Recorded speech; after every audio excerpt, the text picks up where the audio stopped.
তোমরা কি কলকাতা থেকে একদিনের ছুটিতে দীঘা ভ্রমণ করতে চাও? যাদের পকেটের বাজেট কম, যাদের হাতের সময় কম, তারা কিন্তু চলে আসতে পারো ঠিক এরকম একটা ট্যুরে। কলকাতা থেকে কলকাতা একদম দীঘা ভ্রমণ, যেটা কিন্তু থাকবে একদম বাজেট ফ্রেন্ডলির মধ্যে। তো চলো আমরা ভিডিওটা শুরু করি একদম কলকাতা থেকে রাত্রিগামী কোনো একটা বাস ধরে পৌঁছে যাও তোমরা। যেরকম আমি পৌঁছেছিলাম 155 টাকা দিয়ে এনবিএসটিসির সরকারি বাসে করে চলে গেছিলাম কিন্তু দীঘাতে, রকেট বাসে। ওল্ড দীঘাতে নেমে আমরা কিছুক্ষণ ওয়েট করেছিলাম সি বিচে, কারণ যেহেতু ভোরবেলা নেমেছিলাম। তারপরে আমরা কিন্তু বুক করা হোটেলে চলে এসেছিলাম। কোথায় লোকেশনটা বলে দিই, এটা কিন্তু রয়েছে শিবালয় রোডের যে মোড়, সেই মোড়। এদিকে রয়েছে নেহেরু মার্কেট বা পেট্রোল পাম্প ওল্ড দীঘার, এটা কিন্তু স্ট্যান্ড। আর এইদিকে যদি ক্যামেরাটা ঘুরাই, এদিকে রয়েছে কিন্তু সোজা কলকাতা। মানে কলকাতা থেকে সকাল সকাল সব গাড়িগুলো দিক দিয়ে আসছে এখানে এসে। এই যে রাস্তার কাজ চলছে বলে মানে এখন বন্ধ রয়েছে, সামনে গিয়ে তোমাদের নামাচ্ছে। মানে সামনে রয়েছে কিন্তু পেট্রোল পাম্প এবং শেষ হয়ে যাচ্ছে নিউ দীঘা। আমি এখন দাঁড়িয়ে রয়েছি একদম 3 মাথা মোড়ে, যে মোড়টা দিয়ে আমরা যদি এরকম ঘোরাই, এই চলে গেলো সোজা একদম শিবালয় রোড।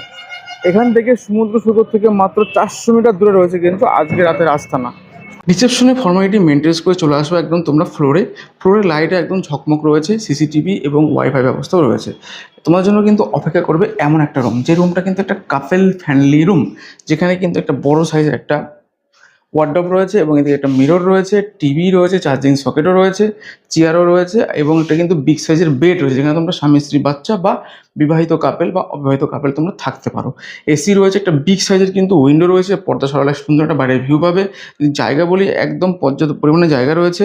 আর এইদিকে যদি আসো, তাহলে এইদিকে কিন্তু একটা রয়েছে অ্যাটাচ ওয়াশরুম, যে ওয়াশরুমটাও কিন্তু মোটামুটি পরিষ্কার পরিচ্ছন্ন রয়েছে। ওয়েস্টার্ন প্যাটার্ন কুমোড রয়েছে, এদিকে শাওয়ার রয়েছে, হ্যাঙ্গার, বেসিন, বাল্টি, মগ। তবে গিজার কিন্তু আপাতত আমার চোখে পড়েনি। যদি রুম বলি একদম ঠিকঠাক।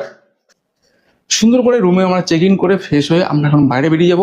আমরা কিন্তু হোটেল থেকে বেরিয়ে এরপরে চলে আসলাম আমরা নেহেরু মার্কেটের ভিতরে, যেখানে একদিকে রয়েছে মাছ বাজার, আরেক দিকে রয়েছে কিন্তু সবজি বাজার। এখান থেকে তোমরা সবজি মাছ কিনে কিন্তু রান্না করে নিতে পারো।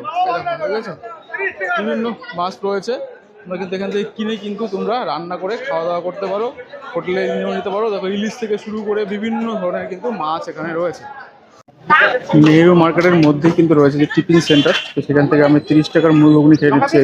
হ্যাঁ, দীঘা থেকে 20 টাকা ভাড়া দিয়ে চলে আসলাম আমরা চৈতন্য দ্বার, যেটা কিন্তু জগন্নাথ দেবের মন্দিরের প্রবেশদ্বার। এই হচ্ছে দ্বার, আর ওই রয়েছে দূরে কিন্তু মেন গেট, আর দূরে দূরেই জল করছে জগন্নাথ দেবের মন্দির। আমরা যাবো ঠিক 6 নম্বর গেটের দিকে, বাইরে থেকে জগন্নাথ দেবের মন্দিরকে দর্শন করব। আর এই 6 নম্বর গেটের দিকে কিন্তু রয়েছে গাড়ি পার্কিংয়ের ব্যবস্থা। দুপুরে কিন্তু আমি হোটেলেই খেয়ে নিচ্ছি, আর হোটেলেই আমি অর্ডার দিয়ে নিয়েছিলাম চিকেন থালি।